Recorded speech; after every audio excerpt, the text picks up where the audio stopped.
Y bueno, mis queridos ciberestudiantes, ya estamos aquí en otra capsulita. Seguimos con lo que es el tema de evaluación inicial y lo que son las mnemotecnias. La siguiente mnemotecnia que vamos a ver es Predanesma. Recuerden, mi nombre es Teresa Salazar. Y bueno, esta mnemotecnia nos sirve para ordenar y sistematizar el interrogatorio al paciente.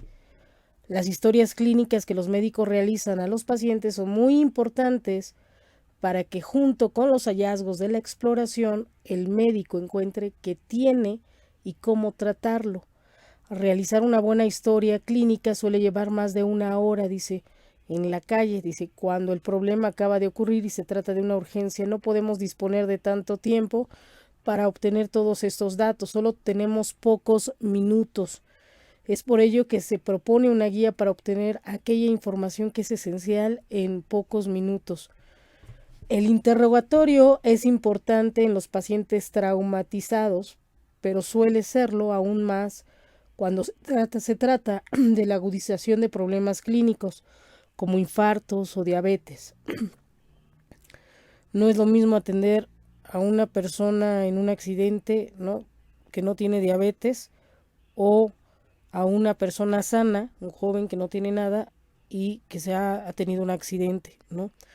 A veces la diabetes complica cuestiones de coagulación o hemorragias o este tipo de situaciones. O si tienen un infarto, ¿no? Puede ser que la información obtenida a los pocos minutos de lo ocurrido, el problema no puede ser averiguado una hora después en el hospital, dice, debido a que el paciente ya no se encuentra en condiciones de contestar, ¿no? Por ejemplo, esto también puede que le venga un coma diabético por la hemorragia, o puede suceder que si es propenso, es que tiene problemas de cardiovasculares, le pueda venir un infarto mucho más rápido por el susto. Este tipo de situaciones se pueden prevenir si sabemos esto, como dicen, puede ser que desencadene en algo peor o se agudice el cuadro, ¿no? Por eso, en primeros auxilios siempre vamos a manejar que los minutos, los segundos son vida, ¿no? Un segundo, un minuto le puede salvar la vida a alguien. Presentación es la primera parte, sería el predanesma, es presentación. Primero diga su nombre y pregunte el suyo al paciente. Recuerden, mi nombre es Teresa Salazar, te voy a ayudar. ¿Cómo te llamas? ¿No? Esa sería una de las estrategias para poder obtener la información del paciente, porque recuerden que a veces hay muchos extravíos, hay personas que llegan a morir en un accidente y sus familiares no saben, pero si pudimos obtener el nombre, quizá lo podamos reportar ya, ¿no? O lo puedan buscar a sus familiares. Es importantísimo, ¿no? Muchas de estas filas de desaparecidos es que a veces sufrieron alguna situación y no saben dónde están los familiares. Por eso es tan importante la conciencia de solidaridad, porque a veces suceden cosas, pero si tiene una plaquita de identificación lo podemos ayudar, o a veces esas se pierden. Pero también los paramédicos que han entendido ahora que hemos estado en situaciones tan trágicas como la línea 12, como todo lo que ha estado sucediendo en el metro y este tipo de situaciones, nosotros mismos como mexicanos nos tenemos que ayudar. ¿Cómo te llamas? Por lo menos sabernos el nombre, el apellido de alguien se nos va a quedar en el momento, ¿no? Y para podernos auxiliar.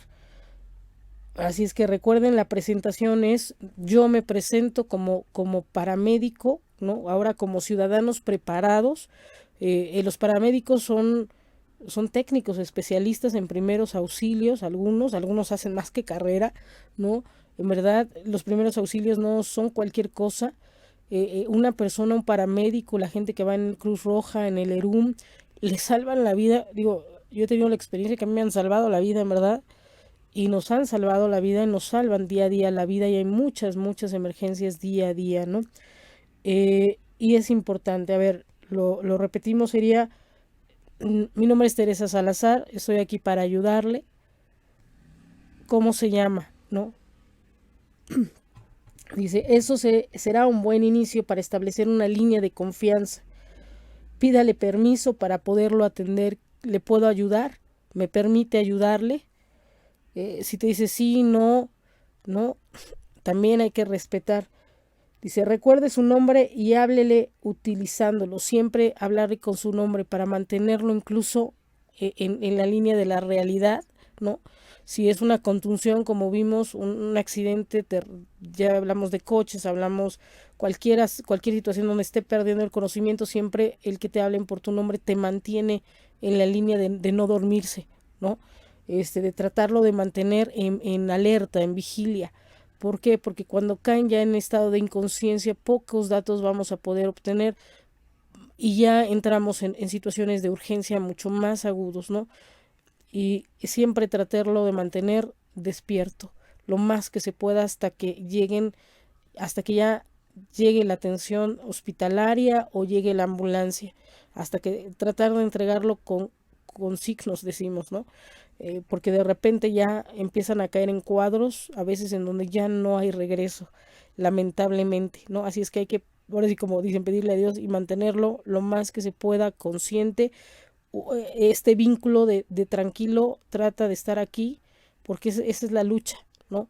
El paciente está luchando por su vida, la persona está luchando en esos momentos por su vida, pero una vez que caen en el desmayo o caen en el coma o caen en la inconsciencia, ya sería otro tipo de situaciones y de gravedad, ¿no? Así es que hay que mantenerlo siempre. Dolencia principal, ¿no? Pregúntenle qué es lo que más le molesta en ese momento y ténganlo en cuenta, ¿no? Es la D del predanesma, ¿no?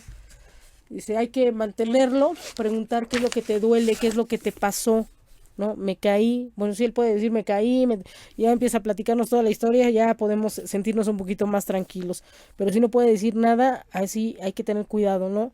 Incluso se tendría ya que empezar a tener otro tipo de estrategias y se recuerden, hay veces que la gente que ya va preparada, que siempre hay que llevar un pequeño, yo siempre un pequeño botiquín en nuestra mochila, en nuestra bolsa, sea un curita, sea un poquito, un pequeño botiquín, los cubrebocas, estos guantes estériles, un paquetito, ¿no?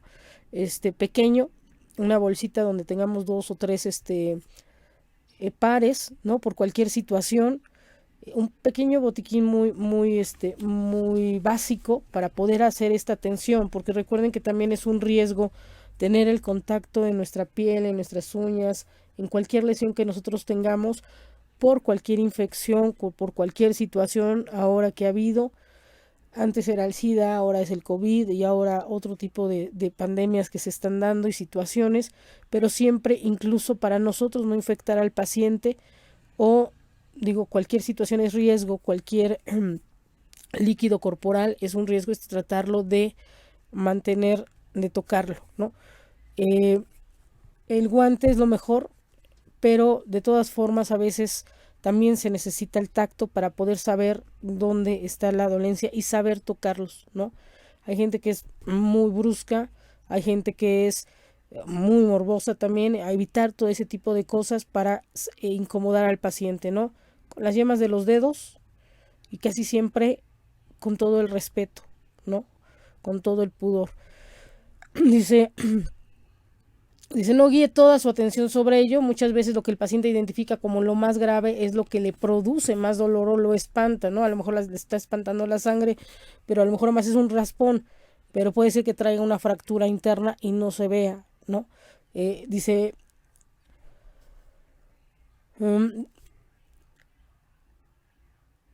si el paciente identifica ese dolor como lo más grave, es lo que le produce más dolor o lo espanta y esto puede ser lo más inmediato y urgente de identificar y tratar, puede ser lo que no sea, ¿no? Dice, un ejemplo es el paciente que ha recibido un golpe en la cabeza y que además tiene fracturado una extremidad, ¿no? Es posible que lo que le impresione y le duela sea la fractura y que lo que le ponga en peligro su vida sea una hemorragia interna en la cabeza, ¿no? Que es un poquito lo que les estaba ahorita comentando, ¿no? AN dice, antecedentes específicos del problema. Si se trata de un paciente de trauma, averigüe por qué y cómo sucedió. Si no lo es, le había sucedido antes, fue a ver al médico, qué le dijo, se le quitó con algo, ¿no? Por ejemplo, hay personas que les dan convulsiones y de repente se caen y se golpean, ¿no? Pero quizá le sucedió alguna otra vez, si se cayó, ¿no? Y es frecuente las convulsiones y las caídas, ¿no? Hay que ver cuáles son los antecedentes, o simplemente fue una caída, un accidente, un atropellamiento, este, pues ahora que llegan estos hombres y pasan y golpean a la gente, ¿no? Pues no tenía nada, pero lo golpearon, ¿no? Y de ahí se le vino otro cuadro convulsivo, o depende, ¿no? Cómo es, hay que evaluar la situación. Antecedentes específicos del problema, ¿no? Hay que revisarlo. ¿Le había sucedido? ¿Te habías caído? ¿Te habían atropellado? ¿Habías tenido algún accidente antes? ¿No? No. O por ejemplo, simplemente estaba intoxicado porque comió algo que le hizo daño, ¿no? Todo este tipo de situaciones. Hay personas que son, por ejemplo, ahora en vacaciones, ¿no? Alérgicos a los mariscos y comió sin querer, ¿no? Y bueno, edad. La edad se relaciona con diferentes valores de los signos vitales. Mientras que un bebé puede respirar 35 veces en un minuto y ello se considera normal, en un adulto hay un problema muy severo si encontramos que esa sea su frecuencia respiratoria, ¿no? Además, conocer la edad contribuye a tener un índice de sospecha acerca de cuál es el problema. Difícilmente se puede sospechar un infarto en un adolescente de 14 años, ¿no? Aunque ahorita hay que tomar en cuenta este tipo de situaciones que ya se está empezando a dar. La pandemia nos vino a partir a todos en dos, un antes y después de la pandemia. Estos son datos antes de la pandemia. Ahora hemos visto que la gente, los jóvenes incluso se murieron de infarto, pero post-COVID, ¿no? Que es lo que ahorita ha estado pasando. No, no lo estoy diciendo como para que se asusten, solamente porque estamos reflexionando sobre el asunto, ¿no? No es que a todos nos vaya a pasar, o a los chicos les vaya a pasar, a las chicas les vaya a pasar, a los jovencitos, jovencitas, ¿no? Pero sí tener en cuenta, sí puede ser una probabilidad hoy por hoy, ¿no? Que antes, por ejemplo, este libro fue escrito antes de la pandemia. ¿Cuáles son los cambios? Y actualmente, por ejemplo, yo lo vuelvo a decir, lo vuelvo a decir, cuando estuvo esto del COVID, que yo decía que no era COVID así como tal, podíamos caminar, ¿no? Una de avenida a avenida sin sofocarnos. Cuando se dio lo del COVID, digo, casi me tenían que, principalmente me tenían que llevar caminando, ¿no? En coche, casi me caía desmayada porque estuvimos bajo un ataque, ¿no? Un ataque bacteriológico, aunque no lo quieran comentar así, fue la pandemia, ¿no? Entonces, gente sana, gente que hacíamos de un día para otro, caminábamos, no sé, 1 kilómetro, más de 1 kilómetro, 5 kilómetros, y no nos pasaba nada. De un día para otro no podíamos llegar ni a la esquina, y era heroico llegar a la esquina porque nos caíamos muertos, y mucha gente se desplomaba, ¿no? Jóvenes, viejitos, ¿no? Deportistas igual, ¿no? Que nos ha tocado este tipo de situaciones. Ahorita eso era un antes, pero hay que tomar en cuenta que ahorita tenemos otras situaciones de vida, otras situaciones de salud, otras situaciones de emergencia, ¿no? Que incluso para ellos, para sus traslados, incluso qué pasó, ¿no? Con los paramédicos, que se estuvo viendo mucho, tuvimos muchos testimonios de ellos, cómo tenían que llegar ya con un aditamento especial para cuidar ellos su salud, y tenían que trasladar a mucha gente, ¿no? Eh, Incluso de 14 años, ¿no? Gente joven. Dice, además hay que conocer la edad y contribuye a tener un índice de sospecha acerca de cuál es el problema. Difícilmente se puede sospechar un infarto en un adolescente de 14 años, pero no lo podemos, no tampoco tenemos que descartarlo. Ah, no, no. Hay niños, hay chicos jóvenes que también nacen con alguna malformación, con alguna taquicardia, con alguna situación cardíaca, y tampoco hay que sospecharlo, hay que saber exactamente, reconocer cuál es la situación, ¿no? Los factores de riesgo de muchas enfermedades e incluso de traumatismos se relacionan con la edad. Por ejemplo, son más frecuentes las fracturas de pelvis en ancianos que en adultos jóvenes, ¿no? Esto lo vamos a encontrar muy seguido, ¿no? Las fracturas de cadera, las fracturas de muñeca, porque por la osteoporosis, por la edad, ¿no? Y también hay en los niños, en los chicos de casi bebés hasta la primaria, ¿no? vemos que las caídas también para ellos son tremendas, ¿no? Las fracturas, los que andan jugando, que andan brincoteando por todos lados y los niños se caen, se fracturan. También son de las edades de riesgo, ¿no? Así tremendas.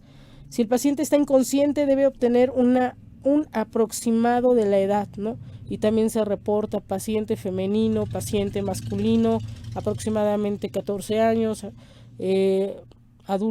paciente adulto mayor, ¿no? Aproximadamente 70 años, 60 años, ¿no? Vemos un poquito 80 años. Y bueno, la S, salud anterior. Pregúntate, dice, si padeces hipertensión, diabetes o asma. No hay que preguntarle al paciente, dice, si ha sufrido un infarto, si tiene alguna enfermedad contagiosa, si se conoce epiléptico o ha tenido convulsiones, ¿no? Que esto es un poquito lo que siempre se maneja, ¿no? ¿Cuáles son tus antecedentes médicos, no? Padeces diabetes, inmediatamente preguntar, ¿no? Padeces diabetes del corazón, ¿no? ¿Tienes alguna enfermedad? Casi siempre las tres enfermedades principales son las neurológicas, la epilepsia, la hipertensión, ¿no? Que es lo más frecuente, y la diabetes, ¿no? O padeces del corazón. También preguntar qué medicamentos, ¿por qué? Porque en el momento lo que llegan, si lo ven de urgencia, casi siempre los tienen que canalizar. ¿Eres alérgico a? ¿No? Siempre tratar de preguntar, esto se nos llega a olvidar a veces, ¿no? Y es por eso que siempre tenemos que estar en actualización de los cursos de primeros auxilios. ¿Que estás tomando algún medicamento? Porque a veces dan los medicamentos, sobre todo medicamentos ahora cáncer, o los medicamentos, por ejemplo, los antiepilépticos, o si les modificó la dosis de la hipertensión o del corazón, el médico muchas veces, ¿no? Se marean y ¡pum!, les pasan los accidentes. Y bueno, actualmente, por ejemplo, esto de los medicamentos de hipertensión, actualmente en México hay gente que ya desde los 40 años sufren de esto, o de diabetes, ¿no? Averigua, o por ejemplo fue un coma diabético, ¿no? No comió, si comió, se tomó su medicina o no, tienes cuidada tu enfermedad, ¿no? También eso varía. ¿Por qué? Porque esto a veces agudiza o facilita el manejo de los primeros auxilios y de sacarlo de la crisis, ¿no? Sobre todo cuando se disparan todo lo que son los signos vitales, ¿no? Ya sea que se bajen, les dé un bajón en los signos vitales, o les da un subidón por ahí, ¿no? Que les puede costar hasta la vida. Y bueno, averigüe si está tomando algún medicamento, si es recetado o automedicado, para qué lo toma, cada cuánto, qué dosis, si lo tomó, cuándo le tocaba, anote los nombres de los medicamentos, y esto proporcionárselo a los paramédicos, ¿no? Si es alérgico a algo, averiguar, esa sería la A, alergias, pregunta si es el alérgico, averigüe especialmente con respecto a los antibióticos y analgésicos, antiinflamatorios, que es lo que se utiliza principalmente, antibióticos, analgésicos o antiinflamatorios, ¿no? También sobre cualquier clase de alimento, animales, elementos del medio, ¿no? Es alérgico, ¿no? A tu perrito, vamos a ver ahí. Y esto es lo que sería, ¿no? Es lo que mientras estamos evaluando y viendo cómo reacciona. Si esto es casi siempre cuando está consciente el paciente y a lo mejor tiene nada más un golpe y se está estabilizando, ¿no? Adicionalmente, resulta útil preguntar el grupo de RH sanguíneo, ¿no? Y nosotros también saberlo. Si eres A, B, ¿no? A positivo, A negativo, ¿no? Cero, ¿no? Y bueno, y si ha bebido o comido algo también, ¿no? Porque a veces por falta de alimentos se nos desmayan por ahí, ¿no? En las marchas, ahora con los golpes de calor, todo esto. Dice, toda la información obtenida con el predanesma debe ser anotada, reportada y entregada por escrito al servicio de urgencias que arribe al lugar, ¿no? Si estamos nosotros y todavía no tenemos auxiliar, nos recuerden ese voz de mando, ¿no? Decir, oye, préstame, consígueme una pluma, ayúdame a anotar, anota, ¿no? Y que anote exactamente lo que está diciendo el paciente, en lo que uno va valorando, va explorando, ¿no? Y ofrecerse también, ayudar también con una pluma, conseguir una pluma, una libretita, siempre tener nosotros una libreta y una pluma importante, ¿no? Ahora, bueno, si no en el celular, ¿no? Pero que siempre nuestro celular, el celular principal, que quede habilitado, que no esté ocupado con nadie para en las entradas y salidas de los grupos de emergencia o las personas de emergencia, ya sea policías o demás, ¿no? Esto lo tenemos que ir viendo un poco y apoyarnos, digo, si estamos en la calle, de la gente, de los mirones, apoyarnos de ellos, ¿no? O sea, incluirlos para que puedan salir adelante. Predanesma, presentación, dolencia principal, antecedentes específicos del problema, la edad, salud anterior, medicamentos y alergias, ¿no? Que es un poquito lo que se va más o menos visualizando, ¿no? Esto es el predanesma, ¿no?